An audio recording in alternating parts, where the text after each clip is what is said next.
Hey Abecedarians, I'm just going to go over week 7 grammar really quickly and give you some tools you can use at home. For math this week, we're going to do something a little bit different. I have this sheet which looks like a 13, a giant 13, except it's made up of all the numbers in the 13 multiplication table.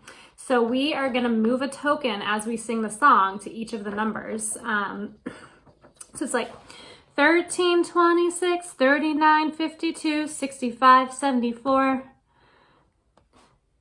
91, 104, 117, 130, 143, 156, 169, 182, 195. I found this on one of the Facebook groups, so you could probably easily make it at home, or if you wanted it, you could probably become a member of the Facebook group and get it printed off through there. All right, for Latin, we're going to do hand motions. So it's vita, life, so we're going to make a plant, lux, light, and we're going to do the opposite thing. We're going to say like there's a light over us shining down. Homo, hominem, and we're gonna walk like a person on our hand. That means man. Nomen is name, and I'm just gonna point like I have a name tag on, and I'm gonna say, this is my name, name. What are 4 parts of the excretory system? For urinary tract, we are gonna go, like we have to, pretend like we have to pee and just go, oh, like that. And for lungs, we are going to just take a big deep breath in. For skin, we're gonna find the skin that's really loose in our elbow and we're gonna pinch it, stick in. And for intestines, we're gonna pretend like we're really, really hungry. We say intestines. So the excretory system are all parts of the body that excrete a liquid. So that's kind of the science for the week. Okay, for English, I am gonna do this. This is an irregular verb, to rise, and I'm gonna do it to the tune of Amazing Grace. So, here we go. To rise, rise, rise as rose, rising, risen, he is risen. To rise, rise, rise as rose, rising, risen, he is risen. Felt like that worked out really well with that verb.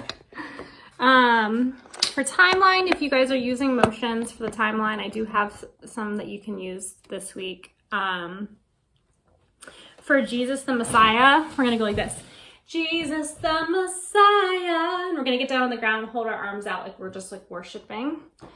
And then for Pentecost in the early church, we're gonna go like this, like flames, because Pentecost is like, the church is on fire.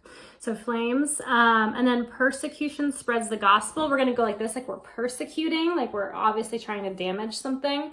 So persecution spreads the gospel. Our arms go out like this, like we're spreading the gospel.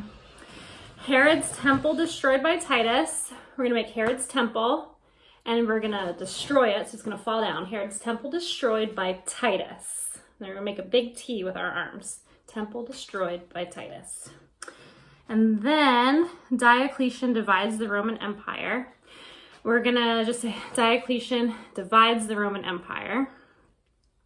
Constantine legalizes Christianity. We're gonna go like this, and like we have like a tablet or something, and then make a check mark like he's authorized it. He's legalized Christianity. And then for India's Gupta dynasty, this one needs a little bit of an explanation because I wasn't sure what to do with this one.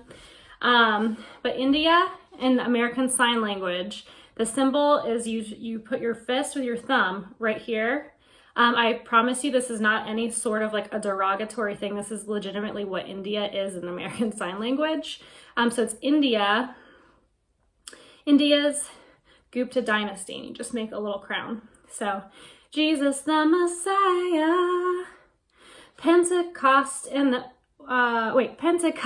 early church. Persecution spreads the gospel.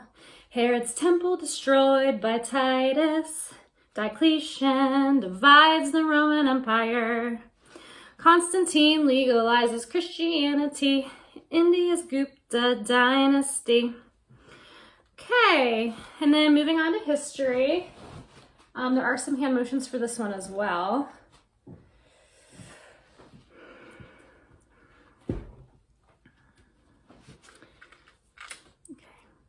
Monroe Doctrine. After victory in the War of 1812, the United States wrote the Monroe Doctrine, which warned Europeans not to attempt to colonize the Americas. It's a very slow one. After victory in the War of 1812, the United States wrote the Monroe Doctrine, which warned Europeans not to attempt to colonize the Americas. After victory in the War of 1812, the United States wrote the Monroe Doctrine, which warned Europeans not to attempt to colonize the Americas.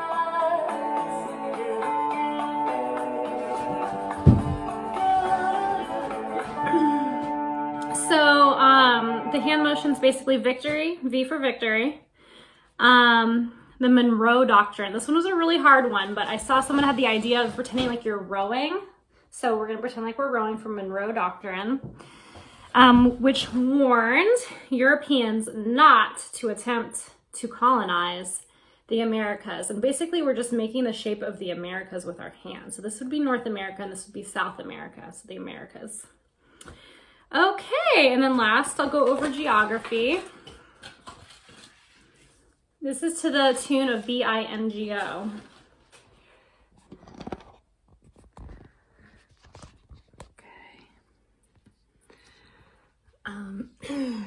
There are some states in the north, St. Paul, Minnesota, Bismarck, North Dakota, Pierre, South Dakota, Cheyenne, Wyoming, and Lincoln, Nebraska. There are some states in the north, St. Paul, Minnesota, Bismarck, North Dakota, Pierre, South Dakota, Cheyenne, Wyoming, and Lincoln, Nebraska.